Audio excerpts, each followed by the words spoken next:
Hi friend, welcome to game of winning. आज हुए raw के एपिसोड की शुरुआत रिया रिप्ले के सेगमेंट से हुई।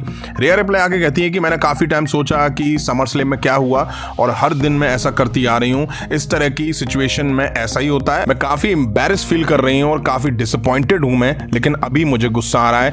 डोमिनिक मिस्टीरियो, तूने मुझे धोखा दिया, लेकिन मुझे उससे इतना फ़र्क नहीं पड़ता। दूसरी तरफ लिव मॉर्गन, तुझको मेरी चैंपियनशिप के साथ भागने का मौका मिला है, तुम हमेशा ऐसा नहीं कर पाओगी। मैं अब तुम्हें बताना चाहती हूँ कि वो मुझसे नहीं भाग पाएगी।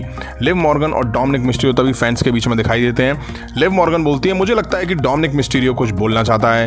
डोमिनिक मिस्टीरियो कहता है, क्या तुम्हें पता है मैंने तुम्हें क्यों छोड़ा? रिया रिप्ले कहती है, हाँ, मैं सुनना चाहती हूँ कि तुम अब क्या बहाना बनाने वाले हो। डोमिनिक मिस्टीरियो कहता है कि मैं एक इंसान हूँ, एक आदमी हूँ और उसी तरह रहने की मुझे नहीं मिल रहा था। तुम मुझे हर जगह लेकर घूम रही थी, तुम मुझे मामी बोलने पर मजबूर करती थी। मैं अब ऐसी वुमेन के साथ हूँ जो मुझे गेम्स और काफ़ी चीज़ें देती है। मुझे अपने फादर को हराने में उसने मेरी हेल्प करी।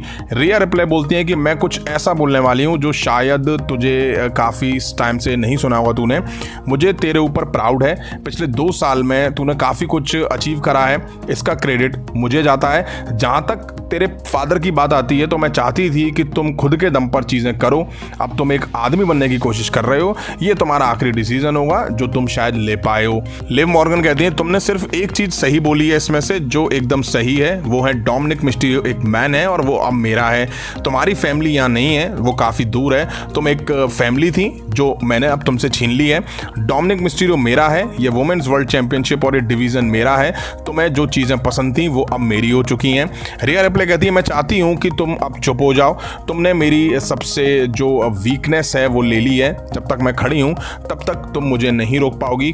तुम मुझको रोकने के लिए जान से मारना होगा, लेकिन चीज़ें अब तुम्हारे बस में नहीं हैं। डोमिनिक मिस्टीरियो लिव मॉर्गन के पीछे तभी डेमिन प्रीस्ट आगे खड़े हो जाते हैं। डेमिन प्रीस्ट अब डोमिनिक मिस्टीरियो पर अटैक कर देते हैं। वो बैक स्टेज मारते हुए उसको लेके जाते हैं। रिया रिप्ले भी पीछे से आ जाती हैं। वो अपने अपने अपोनेंट को निशाना बनाती हैं। डेमिन प्रीस्ट डोमिनिक पर अटैक करते हुए एरिना में घुस जाते हैं। डेमिन प्रीस्ट रिंग में अपना फिनिशर लगाने वाले थे, लेकिन कार्लितो ने आकर उन पर अटैक कर दिया। हालांकि डेमिन प्रीस्ट उन्हें क्लॉथ लाइन देकर रिंग से बाहर कर देते हैं। अब इसके बाद हमें डेमिन प्रीस्ट वर्सेस कार्लितो के बीच एक मैच दिखा। मैच के शुरू में डेमिन प्रीस्ट ने कार्लितो की हालत खराब करके रख दी। कार्लितो ने भी पलटवार करा। अच्छा मैच दिखा इन दोनों सुपरस्टार के बीच में। डेमिन प्रीस्ट बढ़िया दिखे और एंड में साउथ ऑफ हेवन देके मैच जीत लिया। मैच के बाद जेडी मैकडोना ने आकर डेमिन प्रीस्ट पर अटैक करना। अब नए जजमेंट डे ने डेमिन प्रीस्ट की हालत खराब करना शुरू कर दी। नंबर्स गेम में फंस गए थे, लेकिन रिया रिप्ले की एंट्री होती है। उन्होंने कार्लितो पर आकर अटैक करा। तभी डोमिनिक मिस्टीरियो और लिव मॉर्गन भाग के आते हैं। रिंग में डेमिन प्रीस्ट के अटैक से फिन वेलर ने जेडी मैकडोना को बचाया। हालांकि डेमिन प्रीस्ट के साउथ ऑफ हेवन मूव का वो शिकार हो जाते हैं। रिया रिप्ले और डेमिन प्रीस्ट का पलड़ा भारी रहा। डोमिनिक मिस्टीरियो ने आकर डेमिन प्रीस्ट और रिया रिप्ले पर फिर से अटैक करने की कोशिश करी, लेकिन डेमिन प्रीस्ट ने उन्हें रोका। अब रिया रिप्ले डोमिनिक मिस्टीरियो को रेप्टाइल लगाने वाली थी, लेकिन पीछे से आकर लिव मॉर्गन ने उनका पैर पकड़ के खींच लिया और बचा के उन्हें ले जाती हैं। अब हमें फाइनल टेस्टामेंट की एंट्री देखने को मिली, जिसमें से कैरियन क्रॉस आके बोलते हैं, क्या न्यू डे के लिए एक और दिन है? एक और झूठ देखने को मिला। कॉफी किंगस्टन या ओडिसी जोन्स को बिगी के रिप्लेसमेंट के तौर पर लाए हैं। जेवियर वुड्स, तुम्हें सच दिख रहा है? कॉफी किंगस्टन ओडिसी जोन्स को रियल में उनकी जगह लेने के लिए आए हैं।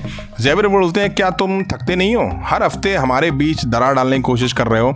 नेक्स्ट वीक तुम में से कौन 2 हमारे खिलाफ आना चाहेंगे? कॉफी किंगस्टन कहते हैं, रुको रुको रुको, मेरे पास इससे भी बेहतर ऑप्शन है। न्यू डे और ओडिसी जोन्स फेस करेंगे अगले हफ्ते फाइनल टेस्टामेंट को। कैरियन क्रॉस बोलते हैं, मैं तैयार हूं। जेवियर वुड्स इस सेगमेंट से उतने खुश दिखाई नहीं दिए। वो शायद ओडिसी जोन्स के आने से खुश नहीं दिखाई दे रहे हैं। अब बैक स्टेज एडम पियर्स और ड्रू मैकिंटायर एक साथ दिखाई दिए। तभी एडम पियर्स बताते हैं कि ट्रैवल में प्रॉब्लम आने की वजह से सीएम पंक आज शो पे नहीं है। मैकिंटायर इस चीज से खुश नहीं थे कि स्मैकडाउन सुपरस्टार रैंडी ऑर्टन को रॉ के वर्ल्ड टाइटल के लिए मैच मिल रहा है। ड्रू मैकिंटायर इस चीज से बिल्कुल भी खुश नजर नहीं आए। इसके बाद हमें alpha academy versus creed brothers के बीच एक टोर्नेडो टैग टीम मैच दिखा। रिंग साइड मैक्सिन डुप्री भी थी। अच्छा मैच दिखा इन दोनों टीम के बीच में। ओटिस काफी डोमिनेट करते हुए दिखाई दिए। मैच में अकीरा टोजावा कहीं कहीं अच्छा करते हुए दिखाई दिए, वरना यही लग रहा था कि ओटिस 2-on-1 हैंडीकैप मैच लड़ रहे हों। क्रीड ब्रदर्स ने भी कुछ मौकों पे इंप्रेस करा। अब मैच अकीरा टोजावा और ओटिस की पकड़ में था। तभी आईवी नाइल ने आके रिंग के बाहर खड़ी मैक्सिन डुप्री पर अटैक करा। इन दोनों का भी ध्यान हटा और क्रीड ब्रदर्स ने अकीरा टोजावा को रोल करके मैच जीत लिया। हालांकि क्रीड ब्रदर्स के एक प्लेयर ने पीछे से सपोर्ट लगा रखा था, वो भी खुलेआम। पता नहीं रेफरी को कैसे नहीं दिखा। अब हमें रॉ पे SmackDown superstar viper Randy Orton दिखाई दिए। रैंडी ऑर्टन आके बोलते हैं कि मैं तुमको एक बात बताना चाहता हूँ, 20 साल पहले मैं सबसे यंग वर्ल्ड चैंपियन बनने में सक्सेसफुल हुआ था। बैश इन बर्लिन में हिस्ट्री को मैं दोबारा दोहराऊंगा, मैं 15 टाइम वर्ल्ड चैंपियन बन जाऊंगा। तभी यहाँ गंथर की एंट्री होती है। रैंडी ऑर्टन आके बोलते हैं कि तुम इस पिक्चर को याद रखना, मैं कुछ दिनों बाद बैश इन बर्लिन में इस इंसान को हराने वाला हूँ, इसके बाद रॉ मेरा हाउस कहलाएगा। गंथर कहते हैं तुम सही हो, ये जो फोटो है वो जरूर लेनी चाहिए। तुम रैंडी ऑर्टन हो और तुम्हारे हिस्ट्री के सबसे महान सुपरस्टार में से एक माने जाते हो। ऑनेस्टली बताऊं तो फिर तुमको इतिहास का सबसे बेस्ट होना चाहिए।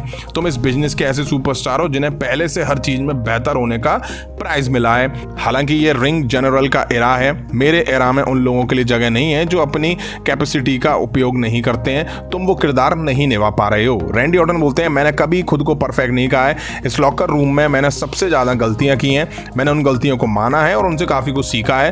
मैं तुमको बता दूं कि तुम किससे बात कर रहे हो, मैं हिस्ट्री के सबसे बड़े सुपरस्टार में से एक हूं, मैंने काफी सक्सेस अचीव करी है WWE में। तुम मेरी वीकनेस बता रहे हो, लेकिन मैंने हमेशा खुद के तरीके से बेहतर काम करने की कोशिश करी है। मेरे 5 बच्चे और एक खूबसूरत वाइफ है। मैं 14 टाइम वर्ल्ड चैंपियन रह चुका हूं और जल्दी 15 टाइम वर्ल्ड चैंपियन बन जाऊंगा। मैंने लाइफ में काफी कुछ कर लिया है और मुझे तुमसे जानने की जरूरत नहीं है। गंथर कहते हैं तुमने बोला कि तुम्हारे लिए एस्टीमेट लगाना काफी मुश्किल है, मैं बैश इन बर्लिन में तुम्हारे लिए कुछ प्रेडिक्शन करता हूं। मैं तुमको हरा दूंगा और तुम अब कहीं भी वर्ल्ड हैवीवेट चैंपियन नहीं बन पाओगे। अगर किसी को लगता है कुछ और होने वाला है, जब भी बढ़िया मौका मिलता है तुम हमेशा कोई ना कोई गलती करते हो। सुनो मुझे, मैं तुम्हारी बेइज्जती नहीं कर रहा हूं, बट ये तुम्हारा बिहेव है, क्योंकि तुम्हारा ग्रैंडफादर वो एक गलती थे, तुम्हारे फादर भी एक गलती थे और तुम भी सबसे बड़ी गलती हो उस फैमिली की। इसके बाद दोनों आमने सामने आ जाते हैं, काफी क्लोज आ जाते हैं। तभी यहाँ ड्रू मैकिंटायर की एंट्री होती है। वो आके कुछ कहते, तभी रैंडी ऑर्टन ने गंथर पे शानदार आरक्यू लगा के उन्हें ढेर करा। ड्रू मैकिंटायर रिंग के पास थे, उन्होंने टी शर्ट उतार के एंट्री करने की कोशिश करी। तभी सीएम पंक आके ड्रू मैकिंटायर पर अटैक करते हैं। ड्रू मैकिंटायर ग्लासगो किस देके सीएम पंक को पीछे हटने पे मजबूर करते हैं और बेल्ट निकाल के सीएम पंक पे मारने वाले थे। पंक बचते हुए ड्रू मैकिंटायर से उनकी ही बेल्ट छीन के ड्रू मैकिंटायर में मार देते हैं। दे बेल्ट बजा देते हैं और ड्रू मैकिंटायर भागते हुए दिखाई दिए, बट सीएम पंक कुछ देर तो उनके पीछे पीछे जाके बेहिसाब बेल्ट बजाते हुए दिखाई दिए। अब हमें मिज वर्सेस ब्रॉन्सन रीड के बीच मैच दिखा। रिंग साइड R-Truth भी थे। मैच शुरू हुआ और मिज ने दम दिखाया, बट ट्रक नुमा ब्रॉन्सन रीड ने मिज को टक्कर देकर ढेर करा। मिज ने इसके बाद एफर्ट डाला, बट वो काफी नहीं था ब्रॉन्सन रीड के लिए। ब्रॉन्सन रीड ने मिज को सुनामी देके पिन करा और मैच जीत लिया। इसके बाद ब्रॉन्सन रीड फिर मिज पे सुनामी लगाने के लिए गए तो R-Truth ने मिज को हटाया, बट खुद सुनामी खा बैठे।